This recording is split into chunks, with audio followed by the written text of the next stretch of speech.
After listening to Dr. Brene Brown's podcast interview and the discussion about the power of vulnerability, she explains her research on connection and how she had to examine herself. Through her research, she discovered what is holding us back from connection is shame. She explains shame to be the fear of disconnection. Through therapy sessions and better understanding of her research, Dr. Brown performs under a democratic leadership philosophy by being an empathetic leader. She encourages leaders to be vulnerable for their growth of themselves and the ones around them. She explains that we desire connection. It is what gives purpose and meaning to life. She also says that the easiest way to think about vulnerability is the willingness to show up, be seen, when you can't control the outcome. This is an explanation of the police field in the majority of the time. We can point the direction we want the outcome to go towards, but inevitably, we can't control it. Reflecting on Dr. Brown's research, she brings up the need for compassion. It's hard for me to show compassion at times in a leadership role for others. It's not the fault of the other person. I am my hardest critic, and when I don't achieve my goals, it's hard for me to have compassion for myself. Brown emphasizes you cannot treat others with compassion if you don't have it for yourself. This is something I need to continue to work at. This leads into the strength of my leadership. I try to maintain the view of where I came from and combine it with where we want to go as an organization. I'm slow to make a decision, or I include the other person in the decision-making process when feasible. This makes me vulnerable in the fact their opinion or idea could be different than mine.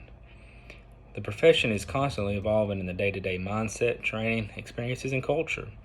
By staying connected to the others, it opens the avenue to stay connected to their needs in this changing environment. During the discussion, Dr. Brown discusses the 4 skill sets of courage: rumbling with vulnerability, living into our values, braving trust, and learning to rise. We can build our people by putting ourselves out there for the ones we are mentoring.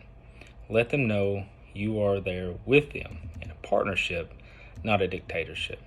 By breaking down their 4 skill sets for them, they can implement them for themselves, and it helps each other grow. If we break down the skill sets, I feel like it would look like this. Rumbling with vulnerability. Brown states you cannot selectively numb emotions, you will numb everything. By understanding this, we need to attack it, work through it, and control it before it controls us. It's going to knock you down at times, but you never have a chance of succeeding if you don't try. Next, living into our values. You're worthy of love and belonging, even with what you view as imperfections. If you keep personal values bottled up, no one will know who you are. It will be harder for you to spread your wings and contribute. You have to be a risk taker. We don't need to leap for the landing. We need to leap for filling the air. These values are what make you, you. The 3rd skill set, braving trust. We pretend like what we are doing doesn't have an effect on other people, but it really does.